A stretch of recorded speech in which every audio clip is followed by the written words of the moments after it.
Guys, here we are a year after installing these,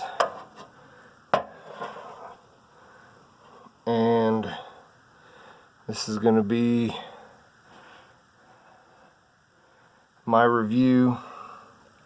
I haven't really ran them much on different dampenings. I ran them on what was that, a 12 when I first got them, and then I was like, well, that's way too stiff, so I turned them down to an 8, and I ran them on an 8 for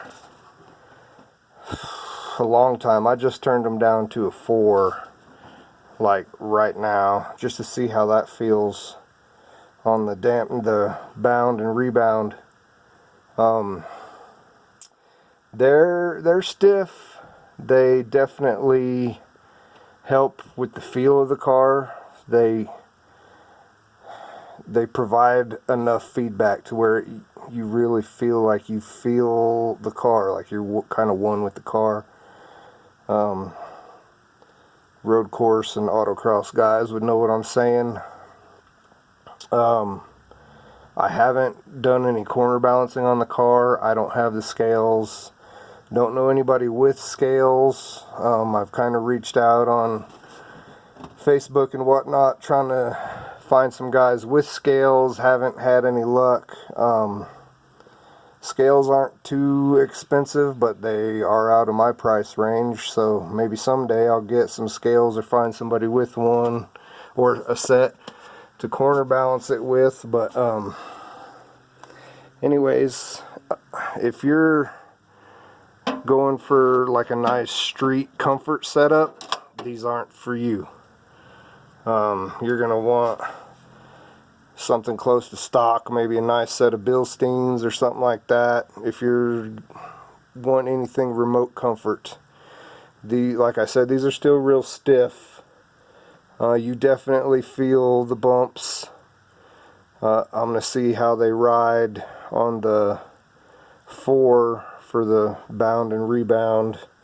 It should soften it up quite a bit, but it's not going to be like that nice stock floating on air type of feel. I did lately have a chance to ride in a friend of mine's Civic, and he has air ride on it. I don't remember the brand, but that was actually surprisingly nice. I thought it was going to be a lot bouncier than what it was. And given that, and for the purpose of my car, if I had to do it again, I probably would go the air ride way. But he lucked out. One of the shops around here had it sitting on the shelf for like 3 years, and he got it. He's pretty much stole it from him. So price for price, air ride is not a bad deal. It is pricier than these. Like, I think these only costed like $900, $800. No, it was $700 after the discount. I got a $100 discount. So yeah, I don't know what more y'all would want to know about them. I mean, so many people have a little install video on these.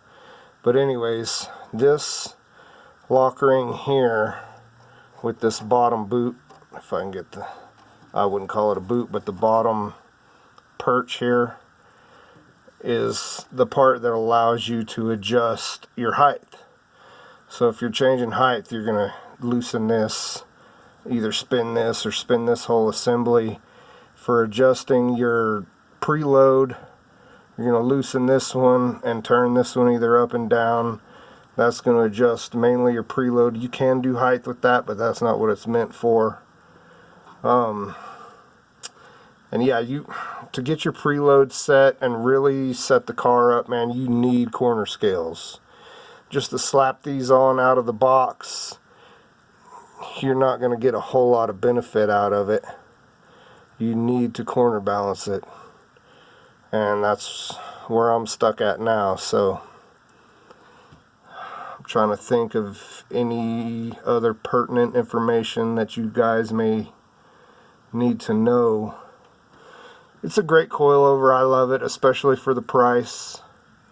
You know, if I had more of a purpose for this car other than a daily and, you know, just going out and having a good time in it, you know, going to Mexico every once in a while, trying to get to the drag strip or some kind of track where I haven't been yet, yeah, they're a good coilover. They're definitely worth the purchase. So yeah, if you guys have any particular questions, drop them in the comments. If this answered it for you, great. Please like and subscribe. Thanks for watching, guys.